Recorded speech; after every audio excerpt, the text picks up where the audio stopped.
नमस्कार और हमारे इस खास एक्सप्लेनर में आपका स्वागत है। चलिए सीधे इस डार्क लेकिन बेहद ऊर्जा से भरे यूनिवर्स में छलांग लगाते हैं। कल्पना कीजिए, चारों तरफ चमकती हुई ऊर्जा है और 3D स्पेस में परमाणु घूम रहे हैं।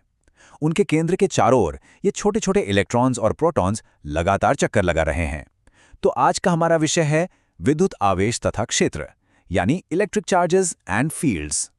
अब एक बहुत ही दिलचस्प सवाल उठता है, ये बिल्कुल अदृश्य कण जिन्हें हम देख भी नहीं सकते, वो हमारी दुनिया को आखिर कैसे नियंत्रित करते हैं? है ना कमाल की बात।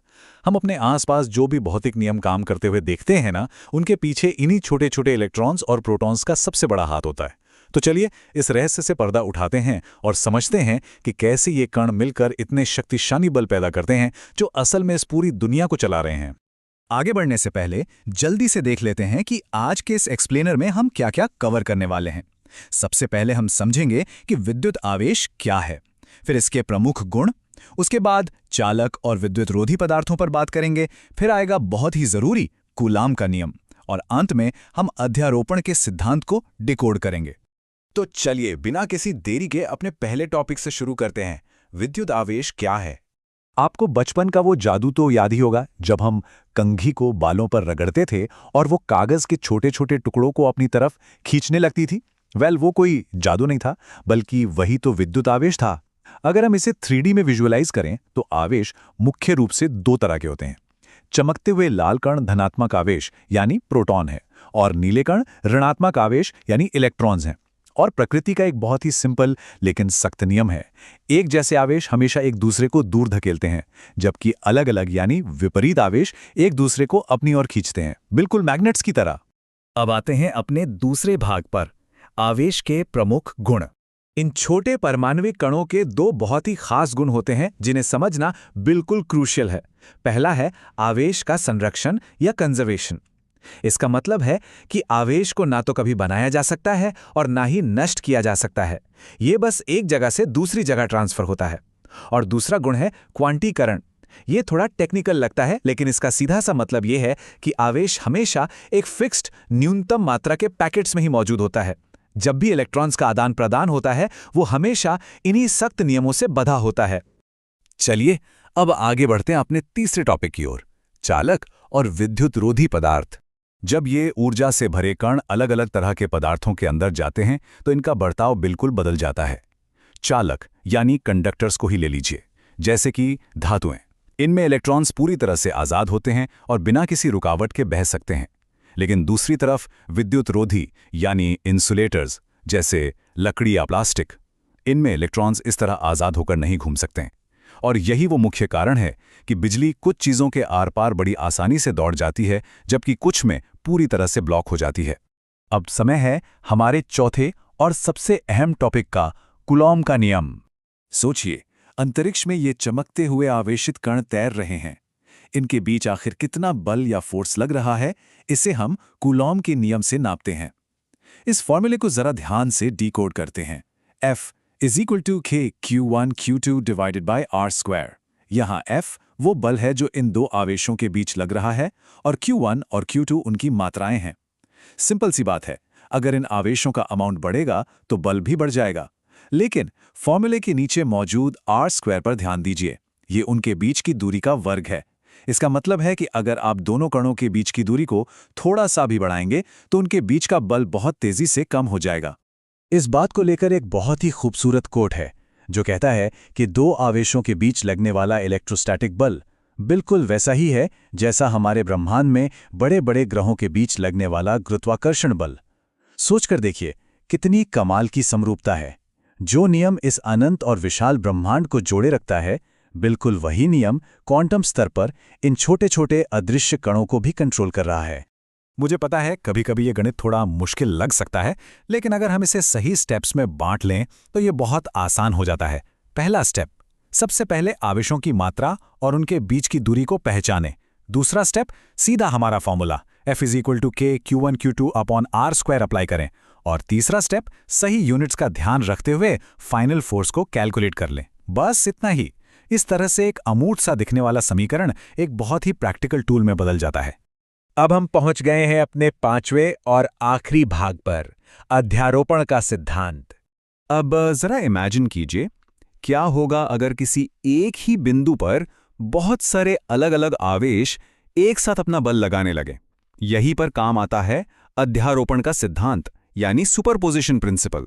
ये सिद्धांत हमें बताता है कि किसी एक बिंदु पर लगने वाला कुल विद्युत बल उस पर काम करने वाले सभी अलग-अलग बलों का सदिश योग यानी वेक्टर एडिशन होता है। अगर आसान भाषा में कहूं तो ये कुल बल कोई नई चीज नहीं है, बल्कि उस 3D स्पेस में मौजूद कई छोटे-छोटे बलों के खिंचाव और धक्के का एक शानदार कंबाइंड रिजल्ट है। तो आइए आज हमने जो कुछ भी सीखा उसे जल्दी से समराइज कर लेते हैं। धनात्मक और ऋणात्मक आवेशों के बेसिक से शुरू करके हमने उनके संरक्षण और क्वांटीकरण जैसे अनोखे गुणों को समझा। फिर कुलाम के नियम के पीछे का गणित देखा और अंत में अध्यारोपण के सिद्धांत को भी डिकोड किया। एक कंघी से निकलने वाले छोटे से स्टैटिक स्पार्क से लेकर इन जटिल 3D फील्ड्स तक ये पूरी साइंटिफिक जर्नी वाकई में शानदार रही है। लेकिन रुकिए, ये तो बस शुरुआत है। आपके मन में ये सवाल जरूर आ रहा होगा कि आखिर ये विद्युत क्षेत्र और क्षेत्र रेखाएं बनती कैसे हैं? ये अदृश्य रेखाएं अंतरिक्ष में किस तरह से फैलती हैं और अपने आसपास के माहौल को कैसे बदल कर रख देती हैं? ये एक ऐसा रहस्य है जो वाकई किसी को भी हैरान कर सकता है। तो हमारे अगले एक्सप्लेनर में हम इन्हीं रहस्यमयी विद्युत क्षेत्रों की गहराई में उतरेंगे। तब तक के लिए विज्ञान के इन अद्भुत नियमों की अपनी खोज को जारी रखिए। इलेक्ट्रिक चार्जेस एंड फील्ड्स के इस सिनेमैटिक एक्सप्लेनर में आप सभी का स्वागत है। देखिए, आज हम गॉसेस लॉ की मैथमेटिकल गहराइयों में उतरने वाले हैं। हम इन अदृश्य फोर्सेस यानी इनविजिबल फोर्सेस को न सिर्फ समझेंगे बल्कि उन्हें 3D में बिल्कुल रियल लाइफ की तरह ग्लोइंग एनर्जी फील्ड्स के रूप में देखेंगे भी। ये एक ऐसी थियरी है जो यूनिवर्स के सबसे बड़े सीक्रेट्स को अनलॉक करती है। तो तैयार हैं? फटाफट देखते हैं कि आज का हमारा रूट क्या होगा। पहले हम समझेंगे गॉस लॉ और इलेक्ट्रिक फ्लक्स को। उसके बाद इसके फॉर्मूला का डेरिवेशन देखेंगे। फिर आएंगे इसके रियल वर्ल्ड एप्लीकेशंस, कुछ बहुत ही ज़रूरी बोर्ड एग्जाम क्वेश्चंस और आखिर में इस पूरे चैप्टर का एक क्विक माइंड मैप रिविजन करेंगे। तो चलिए सीधे चलते हैं पहले हिस्से पर, गॉस लॉ और इलेक्ट्रिक फ्लक्स। आखिर इन इनविजिबल फोर्सेस को समझा कैसे जाए? देखिए, इलेक्ट्रिक फ्लक्स को समझना वैसे इतना भी मुश्किल नहीं है। बस उन ग्लोइंग फ्लोइंग फील्ड लाइंस को इमेजिन कीजिए जो किसी स्पेसिफिक एरिया से आर पार जा रही हैं। अब एक चार्ज के आसपास एक इमेजिनरी बाउंड्री अज्यूम कर लीजिए, जिसे हम गॉसियन सरफेस कहते हैं। जब ये नियॉन ब्लू और गोल्डन कलर की एनर्जी लाइंस इस सरफेस को क्रॉस करती हैं ना, तो बस उन्हीं लाइंस की टोटल गिनती को ही हम इलेक्ट्रिक फ्लक्स कहते हैं। सिंपल है ना? और इस पूरे कॉन्सेप्ट की जान है ये एक सिंपल सी elegant equation, phi equals q divided by epsilon naught. ये फॉर्मूला लिटरली हमें ये बताता है कि किसी बंद सरफेस से गुजरने वाला टोटल फ्लक्स, उसके अंदर मौजूद टोटल चार्ज और एक फंडामेंटल कांस्टेंट जिसे हम एप्सिलॉन नॉट कहते हैं, उसके रेशियो के बराबर होता है। ये कोई आम फॉर्मूला नहीं है, ये फिजिक्स की एक ऐसी चाबी है जो बहुत ही मुश्किल कैलकुलस को एकदम आसान अलजेब्रा में बदल कर रख देती है। अब आते हैं अपने दूसरे सेक्शन पर, जहां हम इस फॉर्मूला की स्टेप बाय स्टेप व्युत्पत्ति या डेरिवेशन देखेंगे। इस डेरिवेशन का लॉजिक एकदम क्रिस्टल क्लियर है। स्टेप 1, एक imaginary closed Gaussian surface define कीजिए। स्टेप 2 में इलेक्ट्रिक फ्लक्स का इंटीग्रल कैलकुलेट करना होता है। उसके बाद तीसरे स्टेप में हम कूलम्स लॉ को इसमें इंटीग्रेट कर देते हैं और बूम, चौथे स्टेप में हमें मिलती है हमारी final equation, phi equals q by epsilon naught. अगर आप इसे एक होलोग्राफिक पजल की तरह देखें तो हर एक टर्म और हर एक स्टेप का एक बहुत ही स्पेसिफिक और लॉजिकल मतलब निकल कर आता है। अब बढ़ते हैं आगे गॉस लॉ के एप्लीकेशंस पर। देखते हैं ये ज्योमेट्रिक पहेलियों को कैसे सॉल्व करता है। वैसे तो इसके कई यूजेस हैं, पर मुख्य रूप से 3 ऐसी ज्योमेट्रिक स्ट्रक्चर्स हैं जहां ये नियम कॉम्प्लेक्स और नामुमकिन लगने वाले कैलकुलस को बिल्कुल हलवा बना देता है। अनंत रेखीय आवेश, अनंत समतल चादर और गोलीय कोश। सिमेट्री का यूज करके ये लॉ वाकई में एक चीट कोड की तरह काम करता है। चलिए एक इन्फिनिटली लॉन्ग वायर का एग्जाम्पल लेते हैं। इसका विजुअल बड़ा मजेदार बनता है। इस वायर के कारण जो इलेक्ट्रिक फील्ड बनता है ना, वो एक 3D सिलिंड्रिकल शेप ले लेता है। अब इस फ्लक्स को परफेक्टली कैलकुलेट करने के लिए हम वायर के चारों तरफ एक इमेजिनरी गॉसियन सिलेंडर अज्यूम कर लेते हैं। इस एक स्टेप से आगे की पूरी मैथमेटिक्स बेहद आसान हो जाती है। ऊर्जा की रेखाएं जब सभी दिशाओं में बाहर की तरफ निकलती हैं तो एक बेहद शानदार और सिमेट्रिकल ज्योमेट्री क्रिएट होती है। अच्छा, अब इसको एक इनफाइनाइट प्लेन शीट यानी एक लगातार चलने वाले फ्लैट सरफेस पर अप्लाई करके देखते हैं। यहाँ इलेक्ट्रिक फील्ड लाइंस एकदम यूनिफॉर्म और बिल्कुल स्ट्रेट 90 डिग्री एंगल पर बाहर निकलती हैं। यहाँ पर भी गॉस लॉ अप्लाई करने से मैथ्स बिल्कुल सीधी और सिंपल हो जाती है, क्योंकि फील्ड शीट के दोनों तरफ बराबर और समांतर दिशा में ट्रैवल करता है। लेकिन सबसे माइंड ब्लोइंग चीज तब होती है जब हम एक स्फेरिकल शेल को एनालाइज करते हैं। इसमें एक बड़ा ही हैरातंगेज कॉन्ट्रास्ट है। शेल के बाहर का फील्ड बिल्कुल वैसा ही बिहेव करता है जैसे कि सारा का सारा चार्ज सेंटर पर रखा हो, पर गेस कीजिए अंदर क्या होता है। शेल के ठीक अंदर का फील्ड एब्सोल्युटली जीरो होता है। जीरो। यही वजह है कि बिजली कड़कते वक्त एक बंद मेटल कार के अंदर बैठना पूरी तरह सुरक्षित माना जाता है। ये लिटरली गॉसेस लॉ का रियल वर्ल्ड मैजिक है। थियोरी से थोड़ा आगे बढ़ते हैं और सेक्शन 4 पर आते हैं, महत्वपूर्ण बोर्ड प्रश्न और उन्हें सॉल्व करने की परीक्षा रणनीतियां। क्योंकि देखिए, एग्जाम में टॉप मार्क्स लाने के लिए सिर्फ थियोरी काफी नहीं है, एक स्मार्ट स्ट्रैटेजी की जरूरत होती है। अपना फोकस उन क्वेश्चंस पर रखिए जो पिछले सालों में बार बार आए हैं। प्रीवियस ईयर क्वेश्चंस और क्विक कैलकुलेशन ट्रिक्स आपके सबसे बड़े हथियार हैं। इन शॉर्टकट्स और कॉन्सेप्ट मैपिंग की मदद से आप उन सबसे मुश्किल और कॉम्प्लेक्स डायग्राम्स वाली फिजिक्स प्रॉब्लम्स को भी पूरे कॉन्फिडेंस के साथ क्लियर कर सकते हैं। और अब आखिर में सेक्शन 5, पूरे चैप्टर का एक क्विक रिवीजन जहां हम सारी कड़ियों को एक साथ जोड़ेंगे। अगर आप ध्यान से देखें तो ये सारे कॉन्सेप्ट्स आपस में कितनी गहराई से जुड़े हुए हैं। शुरुआत कहाँ से हुई? बेसिक इलेक्ट्रिक चार्जेस और कूलम्स लॉ से। फिर वहां से कहानी आगे बढ़ी इलेक्ट्रिक फील्ड्स और डाइपोल्स तक, और आखिर में ये सब कुछ आकर जुड़ता है गॉसेस लॉ की इस खूबसूरत मैथमेटिकल एलिगेंस में। अगर इस ग्लोइंग माइंड मैप को ध्यान से देखें तो ये बिल्कुल रूल्स का एक कनेक्टेड यूनिवर्स लगता है, जहां एक कॉन्सेप्ट से दूसरा कॉन्सेप्ट नेचुरली निकल कर आता है। इन यूनिवर्सल लॉज और मैथमेटिकल कॉन्सेप्ट्स को इतने करीब से देखने के बाद एक खूबसूरत सच पूरी तरह से क्लियर हो जाता है कि physics is the language of the universe. भौतिकी सच में ब्रह्मांड की भाषा है। सोचकर देखिए, अगर एक सिंपल सी इक्वेशन अदृश्य ऊर्जा के इतने बड़े राज खोल सकती हैं, तो इस यूनिवर्स में और कितने हैरत अंगीज सीक्रेट्स होंगे जो अभी डिकोड होने का इंतजार कर रहे हैं। ऐसे ही असाधारण और माइंड बेंडिंग कॉन्सेप्ट्स को समझने के लिए बाउंस लीफ हब को सब्सक्राइब जरूर करें। मिलते हैं आपसे अगले एक्सप्लेनर में। नमस्कार, इलेक्ट्रोडायनामिक्स के शानदार एक्सप्लेनर में आपका स्वागत है। हमारे आसपास ऐसी बहुत सी ताकतें हैं जो हमें दिखाई नहीं देती, लेकिन आज हम सब मिलकर एक इमेजिनरी चश्मा पहनने वाले हैं। एक ऐसा चश्मा जो हमें चार्ज्ड पार्टिकल्स के चारों ओर मौजूद उस चमकती हुई नीली ऊर्जा को दिखाएगा। तो चलिए बिना देर किए आज के इस रोमांचक सफर में गोता लगाते हैं। आज के हमारे एजेंडे में कुल 5 पॉइंट्स हैं। पहले हम विद्युत क्षेत्र का परिचय देखेंगे, फिर क्षेत्र रेखाओं को समझेंगे, उसके बाद विद्युत द्विध्रुव बल आघूर्ण और संतुलन, और आखिर में कुछ बहुत ही जरूरी कॉन्सेप्चुअल न्यूमेरिकल सवाल। तो चलिए शुरू करते हैं हमारे पहले टॉपिक से, विद्युत क्षेत्र का परिचय। अब सवाल ये है कि इलेक्ट्रिक फील्ड आखिर है क्या? देखिए, जब भी कोई पार्टिकल चार्ज्ड होता है तो वो बस शांति से एक जगह नहीं बैठा रहता। वो अपने चारों तरफ एक अदृश्य या कहें इनविजिबल प्रभाव पैदा करता है। अगर कोई दूसरा चार्ज उस एरिया में आएगा तो उसे एक खिंचाव या धक्का महसूस होगा ही होगा। इसे ऐसे इमेजिन कीजिए जैसे उस चार्ज के सेंटर से चमकती हुई नीली ऊर्जा की तरंगें बाहर निकल रही हैं।